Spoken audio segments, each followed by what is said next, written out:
திருச்சிற்றம்பலம். சைவ சித்தாந்த ஞான விளையாட்டு அப்படிங்கிற ஒரு நூல், அதாவது கலாநிதி வா பொன்னையா அவர்களால் எழுதப்பட்டது. சித்தாந்த கருத்துக்கள் நிறைந்த பாடல்கள் நிறைந்தது. சரியை கிரியை யோகம் ஞானம் போன்ற நிலைகளை பற்றி சொல்லக்கூடியது. இது ஸ்ரீலங்கா அச்சகத்தில் வெளியிடப்பட்டு 1963 வெளியிடப்பட்டுள்ள நூல். இந்த நூலை பற்றி ஒரு பாடல்களை பார்க்கலாம். நனைதலை உலகில் மக்கள் ஆடிக்கண்ட விளையாட்டு ஒன்றல்ல பலவே. அறநூல் கற்று நல்வினை செய்து விளையாடி நிற்பார் அற விலை வணிகர். பசித்துண்டு பின்னும் பசித்து நிற்பாரை ஒப்பர் அவர் பெரும் இன்பம் நிலை இலதே. சரியை கிரியை யோகம் ஞானம் என்னும் சைவ சித்தாந்த விளையாட்டு 4 நூல். முன்னைய 3ம் அமிழ்த உண்டி இன்பம் பயக்கும், பின் அதற்கு ஏதுவாய் நிற்கும். பின்னது பேரின்பம் தந்து பிறப்பினை ஒழிக்கும். அதனால் முக்தி விளைவோர் யாவரும் நாடுவது சைவ சித்தாந்த ஞான விளையாட்டே என்பது பாடல். நனைந்தலை உலகில் மக்கள் ஆடிக்கண்ட விளையாட்டு ஒன்றல்ல பலவே அப்படின்னு சொல்றாரு. அதாவது உலகத்துல மக்கள் பலவிதமான செயல்பாடுகளில் ஈடுபடுறோம். அதன் மூலமா கல்வி, செல்வம், புகழ் இப்படிலாம் நிறைய நமக்கு கிடைக்குது. இதெல்லாம் ஒரு விளையாட்டு அப்படின்னு சொல்றாரு. ஆனா இவையெல்லாம் நிலை இல்லாதது அப்படின்னு சொல்லி, அறநூல் கற்று நல்வினை செய்து விளையாடி நிற்பார் அறவிலை வணிகர்.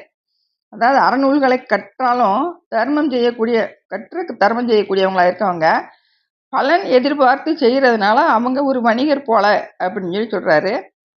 அறத்தையும் பரிமாற்றமாகவே செய்வதனால ஆன்மீகத்தில் அவங்க முழுமை அடைய மாட்டாங்க என்ற கருத்து சொல்லப்பட்டிருக்கு.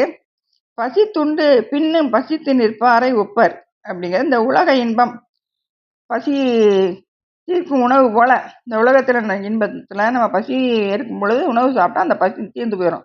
அது சிறிது நேரம் தான் திருப்தி தரும், பின்னாடி திருப்பி மீண்டும் பசி எடுக்க ஆரம்பிச்சிடும். அது மாதிரி நமக்கு இந்த ஆசை, உலக ஆசை ஒன்று நிறைவேறினா அடுத்தடுத்து நமக்கு வேற ஆசைகள் வந்து எழுந்துக்கிட்டே இருக்கு. அதனால இது நிலையான இன்பம் கிடையாது அப்படின்னு சொல்றாரு.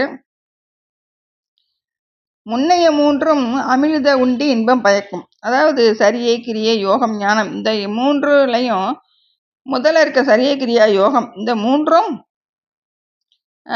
ஆன்மாவுக்கு அடுத்தடுத்த நிலைக்கு கொண்டு வரும். சரியை செய்யும் பொழுது அடுத்த கிரியை நிலை கொண்டு போய் விடும், கிரியை செஞ்சு அடுத்து யோக நிலையில கொண்டு விட்டு யோகம் ஞான நிலையில கொண்டு போய் அந்த ஆன்மாவை வழிமுறைப்படுத்தும்.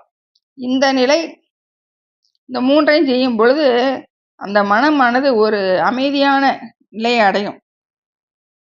பின்னது பேரின்பம் வந்து பிறப்பினை ஒழிக்கும். அப்படி இந்த அடைகிற ஞானம் மட்டுமே ஆன்மா தனது உண்மை இயல்பை உணர்ந்து ஆணவம், கண்மம், மாயை ஆகிய இந்த பாசங்களை விட்டு நீங்கி இறைவன் மீது பற்று வைத்து முக்தி நிலையை அடையக்கூடிய நிலையை பெறும். அதனால முக்தி விளைவோர் எல்லாரும் நாடுவது சைவ சித்தாந்த ஞான விளையாட்டே. அதாவது முக்தியை விரும்பக்கூடியவங்க இறுதியில் நாடக்கூடியது ஞான மார்க்கமே அப்படின்னு சொல்லப்பட்டிருக்கு. அறம் செய்கிறது நல்லது, ஆனா பலன் எதிர்பார்ப்பு இல்லாம நம்ம சரியை கிரிய யோக நிலையில நிற்கும் போது மனமானதை அடங்கி ஞான நிலைக்கு கொண்டு போய் இந்த உயிரை விடும்.